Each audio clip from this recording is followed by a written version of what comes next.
Hello everyone, and welcome to my Hardcore Mage guide. In this guide, I'll talk about the different talent trees that I use at low and max level, different tips and tricks, the professions, but also race I prefer to choose, macros, and a lot of other stuff. And I've also made a timeline, so you can easily skip to the part that you're looking for. So the first thing I would like to talk about is some different tips and tricks that will help you level up your mage even easier and faster. Getting a wand early on is going to be important. You can either craft this as an enchanter, purchase it on the auction house, do a quest, or even purchase one at a vendor. You can find one of these wand vendors either in Stormwind City, Ironforge, Undercity, or Orgrimmar, and I've made a complete wand guide for low level characters, and you can find this in the description. In some cases it can be difficult to kill one specific target if there's a lot of other nearby creatures, but there's an easy way to fix this. If you start with an AoE ability, then these creatures will not be linked together. This allows you to cast a Fire Blast and kite away, and at some point all the other enemies will start to evade. This trick can be so useful when you need to kill one specific enemy, but remember, it only works when you do an AoE ability. But look what happens if I use a single target ability. Now all of these are also linked together, so I'm not able to do the same trick any longer. Instead, they will try to chase me down, and every time I apply a Fire Blast to one of these, then the evade time will also reset for all of them. So what you're forced to do is to run away and reset the fight completely, else you'll most likely end up dying.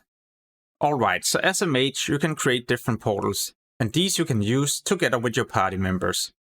So why portals are so important in hardcore is because you can use these in combat. So let's say you have to attempt a difficult boss either in a dungeon or a raid, or if you have to do a difficult quest where you need to loot an object but you would like to get away fast, then you can take advantage of these portals. So if your tank dies, or if it's going to be a difficult situation and you would like to make an emergency exit, then you can run to the portal and get to the main city without dying. So here's a trick you can start using at low level. I usually pull with Fireball and then a Frostbolt. This will allow me to pull the target, and right as it starts moving to me, it will also be slowed. This will allow me to cast 1 to 2 additional spells before the enemy gets to me. This will prevent some damage, but also allow me to cast without getting interrupted. As a mage, you can create your own water, but when you reach level 5, 15, 25 and so on, then you will not be able to create this new water.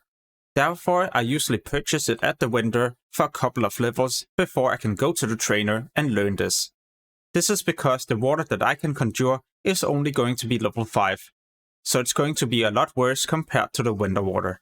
So I usually do this for a couple of levels before I can go to the trainer and learn the new rank of conjure water. Polymorph is unlocked when you reach level 8. And this is such a game changer, because now you can start CCing targets and loot different objects at the same time. This is also super useful when you combine it together with gather professions, for example if you need to pick up an herb that is protected by a nearby enemy. As you level up, you will slowly unlock new ranks of the same spells, for example Cone of Cold and Frost Nova.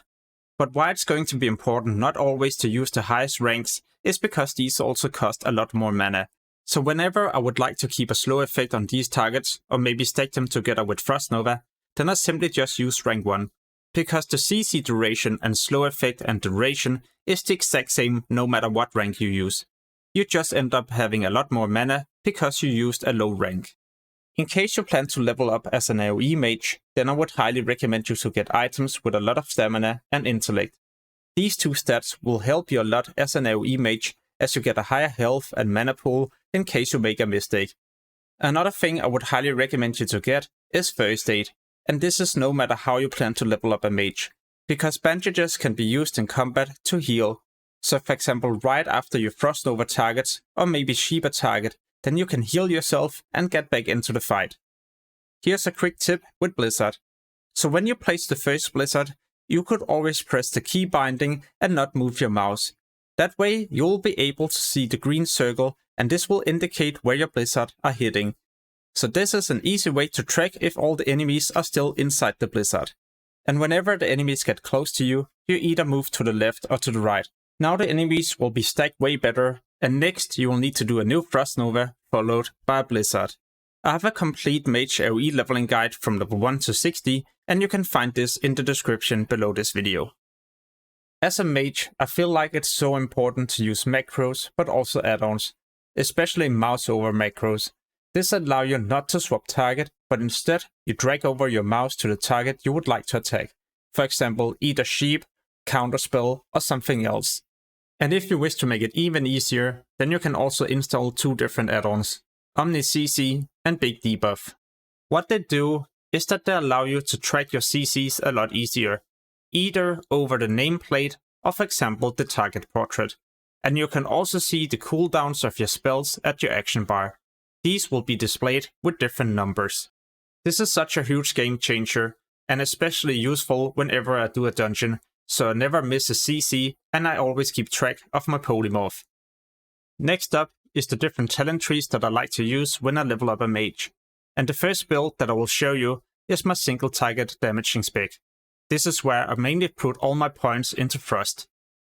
As a Frost mage, you can level up so easily, especially because you're going to control the fight and you're going to do a lot of damage. In my opinion, this is probably one of the easiest, but also safest ways to level up in hardcore, but you could always make it a bit more of a challenge and try as an AoE mage. This is how I usually like to level up my mage, because it's way more risky, but also so much more rewarding, because you can level a lot faster and also farm a ton of gold if you AoE farm. It will of course be difficult to reach level 60 as an AoE mage. Therefore, I would also highly recommend you to watch my Mage AoE leveling guide, so you get some more knowledge and some different tips and tricks. Next up is the different professions I would like to choose as a mage. Myself, I will probably pick herbalism and alchemy, so I can make my own potions. This will especially be useful if you make a big mistake, because then you can just use a potion to either restore a lot of health or mana. Another option would be to go mining and engineering, so you can craft the different grenades to stun targets and do AoE damage, but also a way for you to survive if you make a mistake. This can especially be useful if you make the target dummies. These will taunt all nearby enemies, so you can run away without dying. But then again, the Frost Mage is so easy to level, so you shouldn't really need these kind of things. Therefore, tailoring and enchanting might be a better choice if you plan to go deep Frost. That way, you can craft your own items and also enchant your gear to increase your character's performance. If you plan to AoE, then I would highly recommend you to go for alchemy and herbalism. So what is the best race to play? Well, as an alliance, there's no doubt.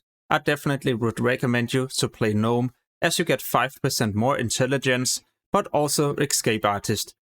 So if you're against a monster in hardcore that will root you, then you can use this racial to get out of the root, for example if you need to make an emergency exit. And as a horde player, I would definitely play troll, as you get berserker, which is also super beneficial at max level. Undead used to be such a good choice in classic because of PvP and the racials, but in hardcore you're not really going to PvP, so therefore troll is way stronger this time. As a mage, it's also important that you get hit capped. So when you reach level 60, you should try to aim for 16% hit. This will of course be so difficult, but an easy way to get 6% hit is with elemental precision, so spend 3 points into this to get 6% hit. If you enjoyed this video, then you might definitely also like some of my other hardcore guides, for example gold making, leveling tips and tricks, and other useful things. And in the description, you will also find a link to my WoW Classic Hardcore Gold Making Guide. As always, thank you so much for watching and have an amazing day. Peace!